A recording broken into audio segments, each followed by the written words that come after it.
Hello, everyone. Welcome to my presentation. This is why facts are now irrelevant. A presentation of my findings on the topic of political polarization in the United States. The United States government is an integral part of our lives, whether we like it or not. To drive a car, you need insurance and a driver's license. The government enforces these expectations. If you need a place to live, you need currency. Not carpentry skills, currency, legal tender. The government enforces these expectations. If you want to start a farm, you need a degree and you need currency. The government enforces one of these expectations. If your girlfriend gets pregnant, she cannot get an abortion in 13 states. The government enforces this expectation. If you're endeavoring to earn that currency, to buy that land, to start that farm, or have that child, you are somewhat limited by what the government and its taxpayers deem fit. Some of this sounds alright, but some of it just sounds hostile. If you're like me, then you're probably wondering, is this all really necessary? How did we get here? Why can't we all just get along? These were the questions at the front of my mind as I queried chatbots and read research papers this spring. What I found is that political affiliation and, by extension, political polarization and conflict are very dependent on our upbringings and the sentiment within our social biomes.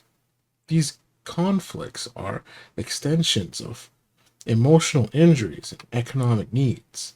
This means that voting, to an extent, is based on identity preservation. Over the next few slides, I'll provide some details as to what this all means based on the literature I've been reading this spring.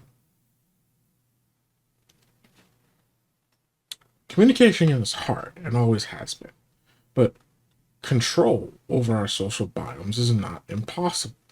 Our environments shape us just as much as we shape them. Much of what we need to understand about these environments does not emerge cleanly from statistics or aggregate data. It emerges through lived experience, through narrative, observation, context. These are often dismissed as anecdotal, but that label can be misleading. Anecdotes, when understood properly, are not attempts to prove a system. They are attempts to reveal how that system is experienced from within. Many philosophical dichotomies emerge as we study how these biomes work and the people within them. By examining these dichotomies without immediately accepting or rejecting either side, we can gain deeper insight into the motivations of others. Conflict management, after all, begins with curiosity. This is not a secret in the arbitration and mediation community. Understanding these competing perspectives and the environments that produce them is essential to managing conflict effectively. Just like biological environments select for different traits, social environments do the same. Just like there are no camels in Appalachia, no polar bears in the desert, in very much the same way, people adapt to the conditions around them and can also seek out social biomes that are more beneficial to one's skill set. To some degree, we all inherit our identities and political affiliations from the social biome we grew up in. Some examples in this case would be like foster care, an orphanage, the school you went to when you were growing up, even the vacation that you may or may not have gone on as a child played a part in the shaping of your identity. It is important to note here that I'm not trying to discount or omit the effects or necessity of personal accountability here. The research papers by Wegemer Vendel and also Rife and Tegar and Simpiani describe how political alignments tend to originate in childhood, where they are continually and unquestioningly expressed, or later reevaluated. This might indicate that, to a degree, much of political conflict is inherited and dependent on identity formation, which is a continuous process that begins in childhood and typically slows during adulthood. Identity is not just self expression here, it's tied to self preservation. It shapes how we set boundaries, what we value, who we value, how we value them, and even how we interpret our shared information environment. The communications literature reflects this. Our very own ASU Com 100 textbook supports the fact that in an American society, we tend to form groups around a shared sense of identity. We also see that when conflict becomes entrenched in identity, it is especially difficult to manage in a productive way. These intractable conflicts are often moral or moralized in nature, can elicit strong emotions, and often end in social, sometimes even physical, injury. Identity isn't equally flexible for everyone. Stable environments tend to produce more rigid identities, while unstable environments tend to produce more adaptive ones. We can think of identity as a performance versus identity as this immutable story that we tell ourselves about ourselves. It's worth noting that this is our first real dichotomy on the topic. Some groups may argue that a more fluid or unstable identity is by nature immoral or rooted in sickness. In that view, identity cannot be a performance. It must be an expression of one's biological nature, one's quote, true nature. Others would insist that all behavior is, by way of contract, a performance. According to Jonathan Haidt, famous moral philosopher, psychologist, most of the time people don't reason their way into beliefs. They feel first, and then reasoning follows. Arguments often defend decisions that are already made. Those intuitions are formed through lived experiences. They originate from what Daniel Kahneman would refer to as the System 1, the fast, intuitive, and largely unconscious mode of thought, rather than System 2, which is the slower and more deliberate mode of thought. Many thinkers tend to characterize System 1 as the mode of thought most prone to error, and while I don't cover the validity of that assertion in this presentation, I do think that the dominance and efficacy of System 1 will and should vary greatly from person to person. What the literature does show is that there is often a rational root cause of a given moral intuition, what Mary Douglas refers to as danger beliefs. It's worth noting that we don't all possess the same danger beliefs, and if some of you recognize the little girl in this picture, you'll understand that sometimes some of us inherit very few danger beliefs at all. Some biomes fail at socializing some individuals into expected roles of conduct. Some biomes have irregular or ill-defined roles, or epistemically violent altogether. This results in alienation. When primary biomes stop making sense, people migrate. Sometimes literally, sometimes psychologically. They change cities, jobs, friend groups, churches, political identities, or digital communities. Social biomigration is what happens when a person leaves one environment for another that makes their experience feel more valid. It is a search for belonging. That has consequence for organizations. If employees increasingly derive their meaning, trust, or moral certainty from outside ideological communities, then Workplaces inherit the conflict whether they want to or not. People may remain physically present while becoming psychologically unavailable. Trust falls. Dissent gets quieter or more indirect. Reputational conflict rises. Fragile compliance replaces real buy-in. The organization becomes a tiny version of a larger, fragmented society. An example of how social biome change can affect political beliefs. For an example, we'll look to Japan. Japan has had persistently low birth rates for years now. That creates real labor shortages, real demographic strain, and real pressure to bring in foreign workers. At the same time, culture and identity are not things people surrender easily. They are often the last stable thing people feel they still own. So when more outsiders arrive, some people do not experience that as healthy adaptation. They experience it as dilution, replacement, or loss.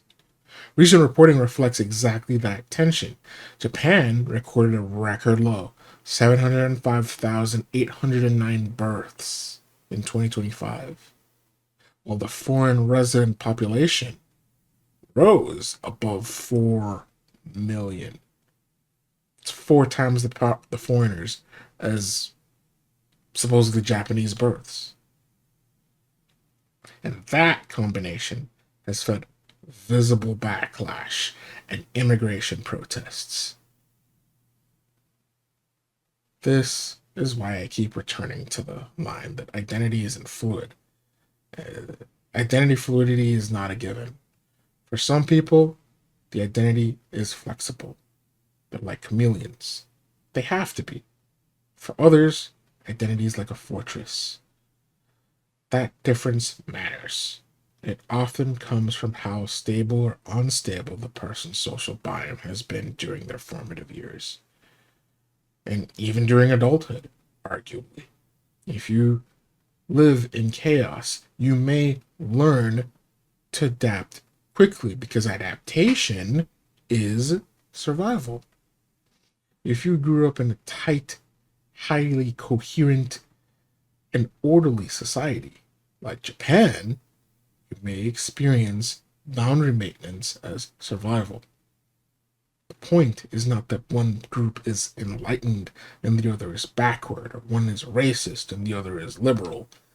The point is that both are responding to what feels like a threat based on the logic they learned from within their own given biome. This is the second dichotomy. Some biomes are socialized into a somewhat hierarchical view of human value, while other biomes are socialized into a more lateral view of human value. These differing beliefs are the root of intergroup conflict and are also a source of group cohesion. These values aren't absolute binaries. They exist on a spectrum. These differing belief systems result in different priorities. Once you start from different priorities, the same facts can lead to different conclusions.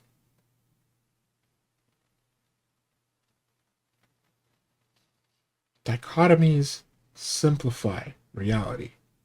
That simplification leads to group alignment, and over time, those groups stabilize into different truth bubbles or epistemic realities. These realities are as much a result of identity formation and social biome norms as they are a result of the ability to think and reason critically. A person does not just accept one claim, they accept an entire emotional and moral package. If they reject one piece, it can feel like betraying the whole group. Social media makes this worse because it rewards speed. signaling and tribe recognition over slow, steady discrimination. The result is a country full of people who may technically be speaking the same language while using completely different internal dictionaries. If people don't slow down enough to separate claims, define terms, and notice missing premises, then the conclusions that these epistemic realities are built upon remain fragile and yet somehow remain unchecked. In her book, High Conflict, Amanda Ripley distinguishes useful conflict from high conflict. Useful conflict involves that slowing down that the kind of deliberate critical thinking that Mortimer J. Adler was complaining about in the American school system. High conflict, by contrast, is when disagreement collapses into an us versus them, good versus evil style blood feud. According to Ripley, conflict resolution typically begins when the cost of conflict surpasses the value of the point in contention, and it becomes more likely as the opposing sides grow more polarized and more entrenched. The key to managing and resolving conflict here, according to Ripley, is curiosity and empathy. This is why polarization is not just a political science topic. It's a management problem, a communication problem, and a retention problem. If people are operating out of incompatible epistemic realities, then even routine decisions can become moral flashpoints. One side thinks a policy is basic fairness, another thinks it is a coerced unreality. One sees professionalism, and another sees gaslighting. Calls for civility do not fix that on their own, because civility does not remove the underlying issue. This is when conflict begins to mutate. This is a slide showing what I mean by conflict mutating. When one form of conflict becomes too costly or socially unacceptable, it does not disappear. It shifts into a new form. From direct violence to exclusion to gossip, reputational attacks, digital shaming, canceling. The method changes, but the function remains the same. The function is still to punish, isolate, compete for social control. The outcome is the same: economic starvation, sometimes even death. The apparatus is different, but the moralization somehow remains intact. In my opinion, this is definitionally moral complacency. Here's another social biome anecdote. Consider the Trump family. Fred Trump Jr. wanted to be a pilot, while Fred Trump Sr. reportedly dismissed the path, saying being a pilot is no different from being a bus driver or something like that. It was on a 60 Minutes episode. You can go look it up. I'll leave the link in the comments. Fred Trump framed this as low status, allegedly. And within that environment, it would help us to understand that certain traits were rewarded while others were discouraged, right? Donald Trump, our president, appears to have adapted to the identity that was required of him at the time. He surpassed his brother as a businessman and became the man we know today. Fred Jr.'s divergence represented either a personal mismatch, an attempt at owning his own personal narrative, an attempt at personal accountability, or a lack of fit within the same biome. He might have tried to migrate at some point. Maybe that's why he wanted to be a pilot. To migrate away from his current social biome. This dynamic helps illustrate how different value systems emerge, helps us to value different value systems, and one frame emphasizes competition and outcomes, and that there are winners and losers, and success must be earned. Another frame emphasizes opportunity, negotiation, ownership over one's personal narrative. The point is not which frame is correct. The point is that both Trumps ended up with different sets of priorities shaped by experience. Effective communication often depends on recognizing which frame someone is operating from and what they respond to and why.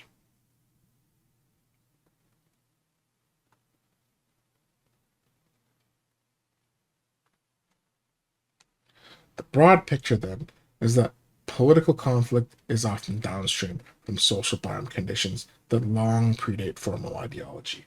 Communication patterns, childhood fit, threat sensitivity, economic precarity, automation, reading habits, and the search for belonging all help to sort people into roles that feel morally self evident from the inside. That sorting process is what I like to call intellectual gerrymandering. The goal of saying all of this is not to romanticize the situation. Uh, it is to make the conflict more manageable, more human. The people who want peace and continuity are not automatically lazy fools. The people pushing movement and change are not automatically evil Bond villains and wicked technocrats. Very often, both people are often trying to solve real suffering using different tools. If we refuse to see that, we will keep moralizing the symptoms while missing the habitat that produced them. I think that this conversation was worth having.